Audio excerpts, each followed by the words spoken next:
Hi everyone, welcome to the Atman Show, and we are going to talk about this book. This is called Mystic Universe, and we'll go in. I will have multiple series, and today in first series we are going to talk about only first two chapters. And Ashish Dalela, he's the author of this book. So, sir, can you go ahead and give a brief introduction before I begin my questions? Yeah, my name is Ashish Dalela. I've been writing on Vedic philosophy and light subjects for several years now. You can visit my website, shabda.co, shabda.co, and you'll find a lot of information there. So, with that, I turn it over to you, Anamika.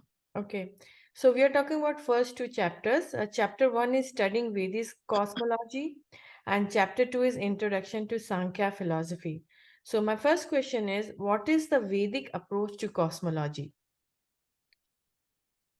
See, cosmology is about two things, space and time.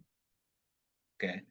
So, there is a different idea of space in Vedic cosmology and a different idea of time in Vedic cosmology. So, space, for example, is hierarchical. There are many levels of reality. And from each level, you can see certain levels. From the higher level, you can see the lower level. From the lower levels, you generally cannot see the higher level. So, by space, in modern science, you mean a three-dimensional box. But here in Vedic cosmology, space means many levels of spaces, right? So these levels of spaces are called loka, and so there are broadly 14 levels, seven below, seven above, and things like that. So similar, so space cosmology means space. Space is a different conception of space, which is hierarchical space. Similarly, time means cyclical. So, so time in modern science is linear, whereas time in Vedic cosmology is cyclical. So when we say what do you mean by cosmology, it is a study of space and time, and space is hierarchical and time is cyclical.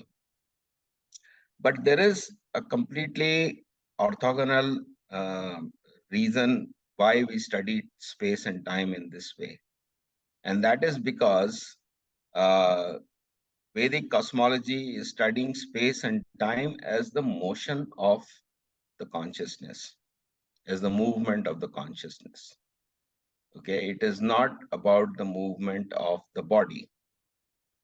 So, hierarchical space means there are living entities at higher levels of the universe. And therefore, consciousness has a higher location. And similarly, there are living entities at the lower level, and therefore, consciousness is at the lower level. Now, the consciousness can go from lower level to higher level or higher level to lower level. Okay, so there is a motion across these levels, which is generally we call transmigration of the Atma or the Jiva. Uh, but even within a level, there is also transmigration. Okay, so even right now, every instant, every moment, the Atma is moving, but the body is not moving. So even if I move my hands or if I move my legs, I'm moving my lips right now.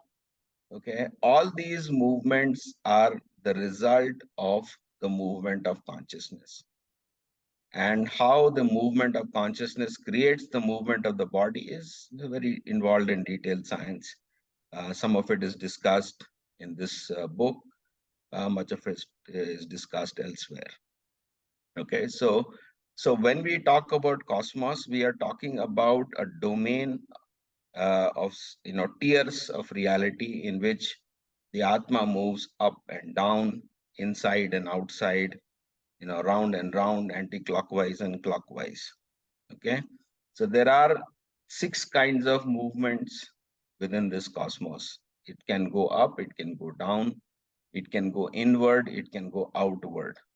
It can go clockwise, it can go anti-clockwise. So based on the movement of the Atma, the body movement is created. But it is not just body movement, it can be mind movement, it can be sense movement, right? So for example, when I'm thinking something else, at that time also consciousness is moving, okay? If I'm not looking at the screen and looking at something else, at that time the senses are moving. Similarly, the intellect moves as we go from one belief system to another belief system.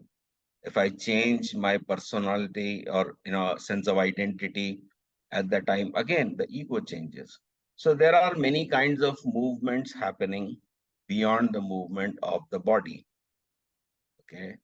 And the movement of the consciousness is responsible for all of the other movements. It may not be my consciousness, okay? That is one important thing to understand. There are many consciousness involved in moving everything, okay? So for example, when the economy goes up, economy goes down, somebody is responsible. A consciousness is responsible, it is not my consciousness. So when we talk about Vedic cosmology, very simple thing, we want to study movements, many kinds of movements: economic movement, sociological movement, political movement, psychological movement, mental movement, sensual movement, body movement is just one of them. And all the possible ways in which we can move, there is a domain, there's a closed domain of experiences which we call the universe. Okay? So this is not the only universe. It's in fact described in Vedic cosmology that the present universe is the smallest universe. There are much bigger, much larger universes. Okay. So that is in a nutshell what is Vedic cosmology. Yeah, so when you said transmigration, if a consciousness or if a soul is transmigrating from lower loka to higher loka, so is it like going into another body? Is that my understanding? Yes, see, every moment to moment, we are going to a different body. Okay. The change is, for example, in the morning, your body is fresh, but in the evening or the night, the body is tired. Mm-hmm. Okay, around 10 o'clock, you're not hungry, but at 11 o'clock, you're hungry. So the Mm-hmm. body has gone from satiated body to a hungry body, from a excited body to a tired body. Okay, so the body is constantly changing, but because it goes in a cyclical way, therefore we think it's the same body. It is not the same body. Oh, Even your tiredness today is different from your tiredness yesterday and tiredness tomorrow. It may be slightly different. There is a difference. So there is always a body difference. Okay, so the consciousness is going to some extent in a cyclical way, but also in the cyclical way, it is moving forward. Okay, so it is always moving. So the body is always changing. okay. That Krishna says in the Bhagavad Gita, Dehino asmin yatha dehe, Kaumaram yauvanam jara, tatha dehantar prapti, dhiras tatra namudya. So just like the Atma is moving in this body from childhood to youth to old age, similarly at the time of death, next body will be there. And the sober person is not bewildered by it. So there are two words here, yatha and tatha. Mhm. Yatha means just as, tatha means in the same way. So in the same way that the body is changing in this life, similarly at the time of death. But you can go backwards even in that. Even in childhood, the body is changing. So childhood, youth, and old age are not like three states. Within childhood, there is adolescent, there is babyhood, and so on. Within each day, there are so many states. So the body is continuously changing, okay, and the consciousness is continuously moving. So it is not simply going from one loka to the other loka. Okay. Going from one loka to the other loka is a discrete big change. Oh, okay. Okay. Whereas, yeah, so Mhm. it looks like a very big change. Mhm. But in this life, it looks like small changes. Okay. But the principle is always the same. It is going one state to the other state to the other state. Just like you can be walking, take small steps, and then you can jump and take a big step. So walking and jumping look like different, but they're basically constant movement, continuously moving. Okay. All right. Moving on to our next question. What is the Vedic view of the universe? So the Vedic, by universe, we mean a domain of experiences. Okay. So we have to talk about different universes to understand what a universe means. So in each universe, so for example, in this universe, there is a limit to how much sense perception we can have. Okay. So for example, take color as an example. Some people can tell fine, minor differences in color. Some people cannot tell minor differences in color. But there is generally a limit to how much, how many types of colors we can understand. Similarly, there is a difference to, or there is a limitation to how many types of tastes we can experience. There's a difference in terms of how many types of touches we can have, or how much heat our body can tolerate. Okay. So each body is capable of certain finite number of experiences. Cannot, there is a range. Some people can go, but there is still a range, right? There is a limitation. We cannot go far beyond that range. And there are certain number of species which can experience these ranges. But in different universes, there are different species who have completely different kinds of experiences. Okay.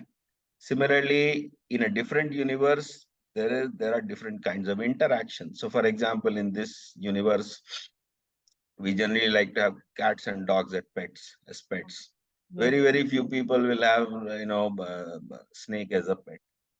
And but there are so many species that we can never have a pet, which means we cannot have relationships with those. In other universes, there are other species and more types of relationships. So what we mean by universe is a domain or limited domain of experiences, which means certain kinds of sensations, certain kinds of thoughts, certain kind of beliefs, certain kind of moral values, certain kind of relationships, certain kinds of emotions. So all this put together, one set is one universe. Another set is another universe. That other universe is not simply identical copy of this one. It is complete, it is different in the sense that it accommodates more types of experiences. Okay, so they are staggered from small to big, which means the simplest of experiences are found in this particular universe. But if you go to a bigger universe, you will see more variety there. More types of pleasures, more types of sensations, more types of food, more types of relationships, more types of societies. Okay, and so on. So as you go on bigger and bigger and bigger, you get more and more complicated universe. So what is the Vedic view of universe? It is a type of experience. It's one domain of experience. Okay, and if there are more types of experiences, then it's a different. So it was also said that when Vishnu ji sweats, then the more universe are created. Is that? Yes, yes. So each universe. So we have to understand that there is this material world is like excreta of God.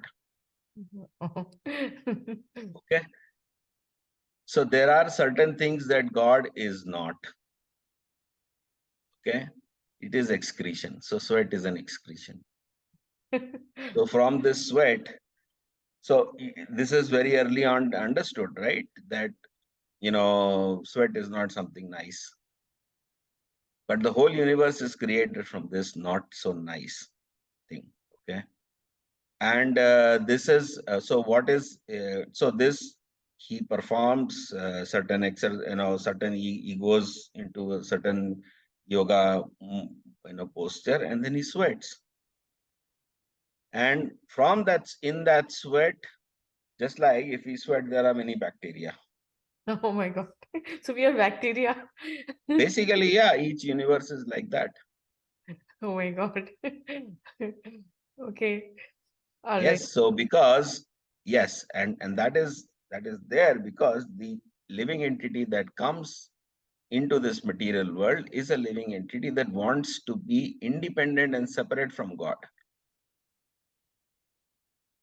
Understand? So why God has excreted us? Because we wanted to be independent. We wanted to be separate from God. And to take to the next level, why do we want to be separate? Because each person wants to become God. Somebody wants a lot of power so that he can prove that he is great. Somebody wants a lot of wealth, somebody wants a lot of knowledge, and so on. So everybody is trying to compete with God, prove that they are godly or they have become God by their endeavor.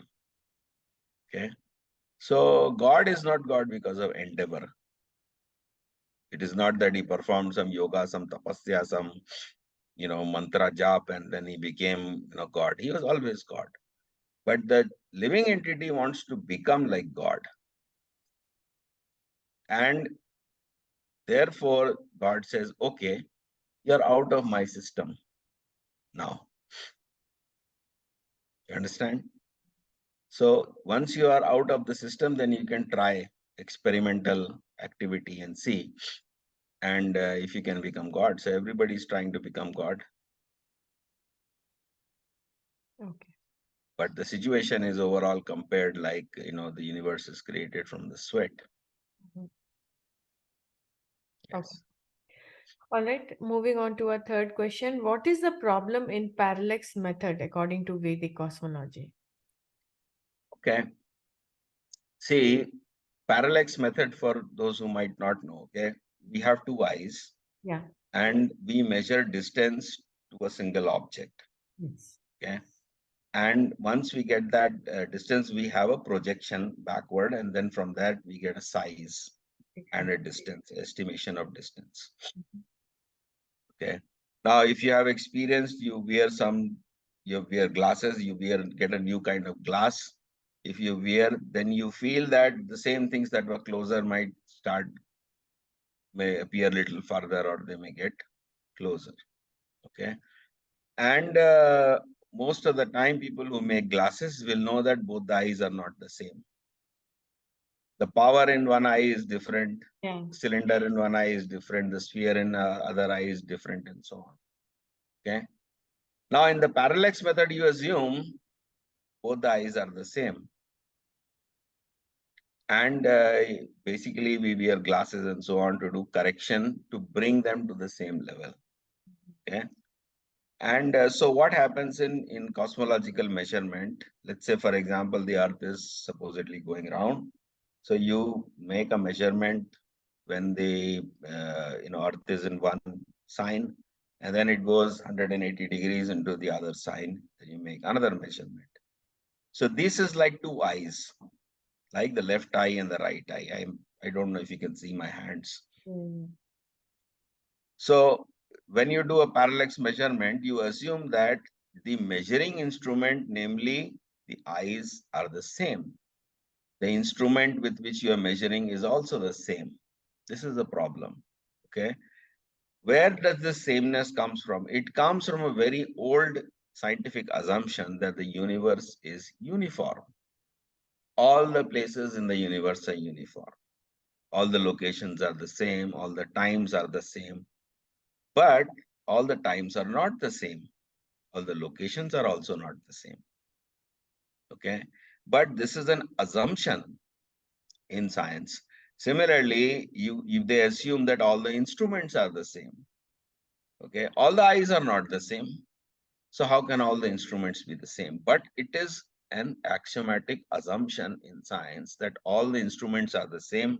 I mean, whichever are being used to measure parallax, all the locations are the same, all the times are the same. So if Earth has gone 6 months from one sign to the other sign, in that time the Earth has changed its location, 6 months have passed, and many transformations have occurred. But parallax method operates on the assumption that nothing has changed. Okay. Okay. So this is a fundamental problem. What is Similarly, let me complete that answer. So what is the problem? Similarly, in 6 months' time, the object that you are measuring is also changed. The star or the planet that you're measuring is also changed. Again, science assumes that that object has remained unchanged. So not only are your senses and your instruments of observation changing, the reality that you are measuring is changing. The time has a different effect as it goes on, it passes, that causes changes. Similarly, locations are not the same. So locations have changed, times have changed, objects, observers have changed, and the thing that you're measuring is changed. To say that all this change amounts to nothing or it cancels itself out is the problem. Okay. Sometimes the change may be small, sometimes the change may be big. Okay. But if you, then it is effectively like saying one eye has a different cylinder, different sphere, other eye has different sphere. Naturally, the distance measurement will be twisted. You will say that things are in this left direction or in the right direction, or they're closer or they're farther. Okay. Similarly, there are fundamental problems with quantum mechanics. Okay. In quantum mechanics, what happens is light is not emitted uniformly. Okay. There is a probability distribution. But fundamentally, nobody can say that photons will come at a constant rate. Okay, let's say 10 photons per second. Nobody can say that 10 photons per second will come. Okay, so when the photon emission rate changes, then you say that the light intensity being measured by the detector has changed. Okay, because if the photon emission rate goes faster, then more light is received. You interpret that more light as higher intensity of light. Higher intensity of light is then inferred to mean a smaller distance to the star. Because if the star is nearby, okay, then it seems brighter. If the star is further, then it seems lighter. Okay, brighter versus what is the opposite of bright is darker. Right? Dark star appears darker or brighter. What is happening? The star may not have moved. Simply the rate of emission of photons to this particular observer at this particular time at this particular location can have changed, which is always permitted by quantum mechanics. Right? So if the rate of emission of photons changes, the intensity of light changes, the inferred distance changes. Okay, so there are so many problems in assuming, but if you look at physics, they will assume emission is always constant. The nature of the body being measured is constant. All the locations in the space are the same. All the moments in the time are the same. And all the observers or instruments being used by science are not changing with time or place, and they are all the same. Okay, thank you. So these things are basic, fundamental flaws. But, these flaws are inbuilt assumptions in science, right? Because science operates on certain axioms. What we are saying is the axioms are themselves false, but they are axioms in science. Yeah, but in a school, everybody is reading the theories, and we read it. Our kids we are going to read it. So they're all theories are made on assumptions. That's what you're saying. Yeah. Even if you read, class 5, this thing, they'll draw space as a line. Okay. In that line, there'll be one equidistant numbers, 1, 2, 3, 4, 5. But who told you it is equidistant? That is also an assumption. Yeah. Right? Space, in fact, we know in advanced theories of physics, we know that space can be contracted. Space can be expanded. Okay. Which means if the space is contracted, the body will move slower and slower and, it will move slowly. But because it moves slowly, you will think that the same time has elapsed than if it moves faster in an elongated space. Okay. So, for example, if I have to go from destination, from my home to, let's say, a shop. Exactly. Okay. And the distance to the shop increased. But I am now running to the shop. And earlier I used to take 5 minutes. Now I am taking the same 5 minutes, but earlier I was running. Earlier I was not running, but now I am running. So the time taken is the same. And if you don't know that this thing has changed, what will you say? I'm going to divide my, there is no other measure of speed, independent measure of speed other than distance. So if you don't know the distance has changed, you will always say that it took the same time, therefore the distance. So this is the fundamental problem, is we do not have an independent measure of anything. Okay, I cannot independently measure. For example, if you look at how distance is measured today, okay, the way of measuring distance is speed of light multiplied by time. Assumption being speed of light is constant. But how do you know speed of light is constant? When you are measuring distance based on speed of light, and if speed of light changes, you will measure again, or you will calculate the distance based on assuming that, let's say, speed of light became half. Okay, so the distance will be speed of light times the moment elapsed, and if the speed of light becomes half the distance will be equal to the previous distance. Yeah. Okay, so there is no way of independently measuring anything in science. Everything is a circular measurement. Whether if it is space, if I can assume that I can say the meter is a constant, but we don't know if it is constant. Speed of light is constant. We don't know if it is constant. A clock, is it running faster or slower? We don't know. But we are assuming that they are all constant, because without that assumption, we have no way of doing any science. And those assumptions are not true, right? We know that if we replace those instruments with observers, okay, all the moments in time are not the same. The distance measurement is not the same. Things are not running at a constant speed. So these assumptions in science are all creating a sense of numbers and numbers and numbers.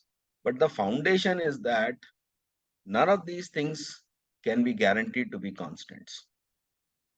Yeah, this is the basic problem of measurement. Okay. All right, moving on to our next question. What is Sankhya philosophy?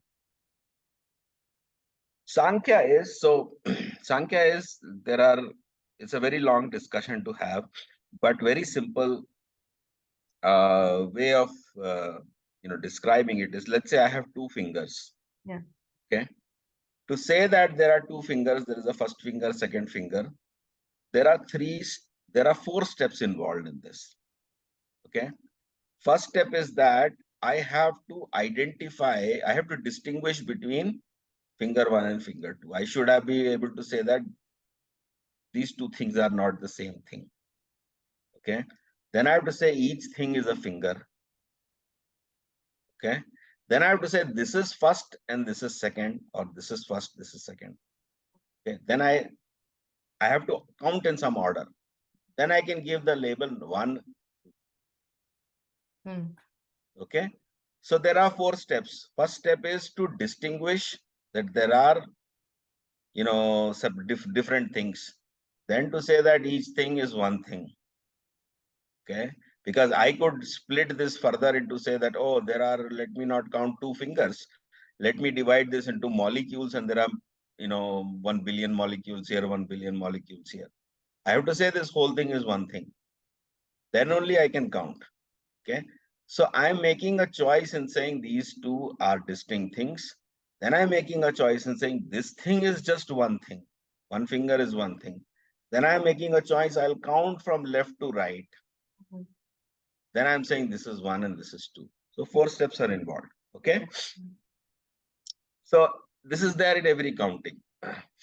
So what Sankhya is about is how to distinguish, how to identify, how to sequence. Okay. So Sankhya means number. Number is a byproduct. 1 and 2 is a byproduct of 3 previous steps of distinguishing, identifying, and sequencing. Okay. So what are the different ways of distinguishing? Yes. So Sankhya will say, oh, you can distinguish by taste, by touch, by smell, by sound, by sight. Similarly, you can distinguish by saying this is true and false. You can say this is better, that is worse. Okay. So These are all the methods of distinguishing. Then you can say, how do you identify? You can say, oh, there are concepts such as finger. Or we can say there's a concept like nail and skin. Then this is no longer one thing. It is two things, nail and skin. Because I've used two different concepts. But if I use the concept finger, then it is one thing. If I use nail and skin, it is two different things. So what are all the ways of identifying? There are concepts. Then what are all the ways of sequencing? Something is better than something else. Okay. I can say counting from left to right is better. Somebody can say counting from right to left is better. Counting from this side is better. Counting from that side is better. So what are all the ways of distinguishing, identifying, and sequencing? A combination of these methods or all these things is Sankhya. Okay. So you see some, for example, a glass. Okay. A glass has been constructed by the combination of these methods of distinguishing, identifying, and sequencing. Right? If those methods of distinguishing, identifying, and sequencing have changed, then this thing won't be a glass. It may be a bottle. Yeah. It may be something else. It may be a paperweight. It may be a weapon. It may be a toy. Okay. So all the ways of distinguishing, identifying, sequencing, this is the combination. Okay. So distinguishing is basically the sensations. Identifying is all the concepts. And sequencing is all the judgments. So you can say sensations, concepts, judgments, or you can say perceptions, conception, and judgment. So all our experience can be divided into three parts: perceptions, conceptions, and judgments. And these are the counterparts of all the ways we can distinguish, uh, identify, and sequence. And from this capacity of perception, conception, and judgment comes out, the combination of these things produces the world. Okay. So Sankhya is talking about how the world was created. Yeah. And simple answer is, well, in this world, I can see different things. I can count them 1, 2, 3, 4, 5. But Sankhya says, oh, let us dig into the foundations of numbers. How did you get two things? Why not three? Why not four? How many could there be? So how are numbers constructed? You can say Sankhya is the foundations of mathematics or foundations of numbers. It is basically how to construct numbers from more elementary constructs. Okay. And once you can construct the numbers, then you can construct everything.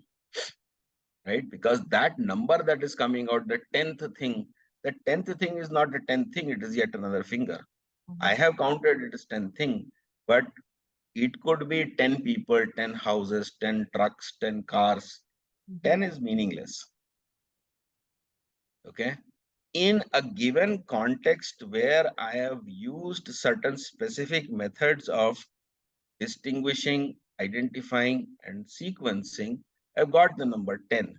That 10 is bound to that context. It is 10 cars. It is not simply 10. It is 10 fingers. It is 10 houses, 10 trees. Okay. So 10 is by itself meaningless. All the time we talk about 10, it has to be in the context of something. Okay. And if we are not able to identify, we can say 10 persons. That person can be a dog, tree, cat, anything. So the fundamental unit of divisibility is a person. Okay, so you can say one person, that is fine. But that person is sometimes covered as a cat, sometimes covered as a dog, sometimes covered as a human, sometimes covered as a tree. So when it is covered, or when you count, you're counting based on the covering, not what is underlying the covering. So how that thing is covered, how you distinguish, identify, and sequence, that is Sankhya. Thank you so much. Moving on to our last question.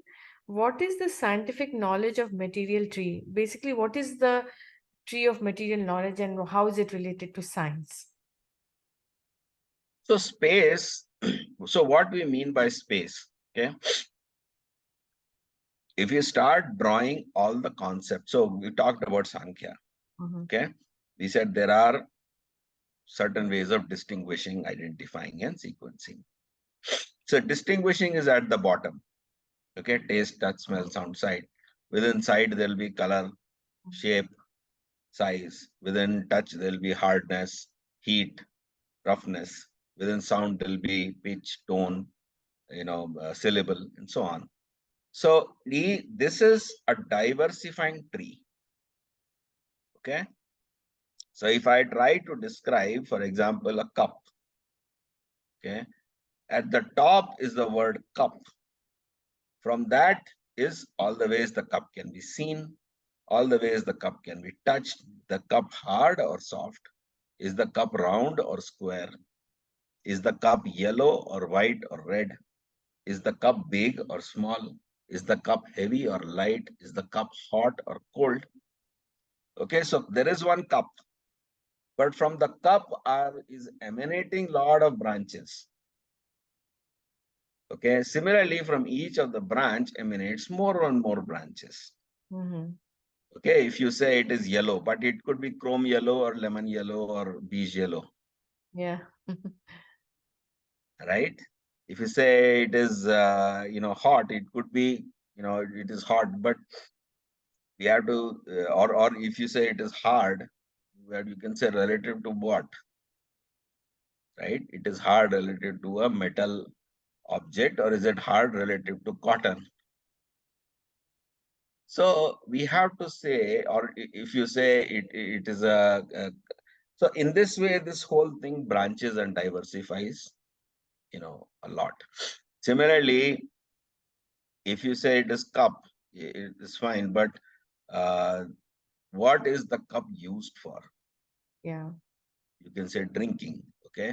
So, but you can also drink not just from a cup, but from a glass, or from a bottle, or from a jar, or from a bucket. So, above this cup is what are all the possible ways in which things to be used. That use then gives rise to things like for example, you have higher level concepts like vehicle. Okay, then scooter is a vehicle, motorcycle is a vehicle, car is a vehicle, truck is a vehicle, bus is a vehicle. Basic function is transportation, but it can be done in many ways. So transportation or vehicle is a more abstract concept than car, right? So in this way, when we construct the conceptual hierarchy, we get an inverted tree. Remember, we are talking about Sankhya, all the ways to distinguish, all the ways to identify, and all the ways to sequence. Okay, so this is the hierarchy in which first of all comes sequencing, then comes identifying, then comes distinguishing. Okay, so each individual person is created, and then they grow up and say, "Oh, I am man. I'm not a woman. I'm not a man. I'm not this. I'm this." Not is coming much later, Mhm. which is distinguishing. Identifying comes before that. Okay, and even before identifying comes a judgment: what is true, what is right, what is good. It's a very complicated subject. But basically, by the combination of these three things, a hierarchy is created. This hierarchy is the material tree. Okay, and the Atma is moving on this material tree one step at a time. And sometimes it takes a big leap, sometimes it takes a small step. Sorry, I'm running flu today. Thank you for anyways doing it for me. Okay, thank you, Ashish. It was an amazing session. And again, we are going to meet as you decided, we may have a 6 episode series, and next time we'll meet for chapter 3 and chapter 4. Do you have anything Okay. to say to my viewers of the Atman Show? Uh, Study Vedic texts as if they were science. Okay, do not study it as poetry or literature or history and things like. It is also poetry. It is also literature. It is also historical. But if you treat it as poetry, literature, and history, you will treat it as something that existed in the past, but it is not relevant at the present. It will not transform your life. It will just remain a cultural artifact that you put it in your bookshelf and feel good about it. Okay. Okay. So if you want, my recommendation is study it as science. Study it as knowledge that is about the world around you, about yourself, and about the nature of truth and reality. If you study it like that, then it will transform your life. Otherwise, it will simply be a source of cultural pride, national pride, historical pride, racial pride, whatever. It's not going to be transformative in any way. So my recommendation is to uh, study everything as science. So my website is also called Advancing the Scientific Study of Philosophy. Okay. Okay. Yeah. All right. Thank you. Namaste. Bye. Namaskar.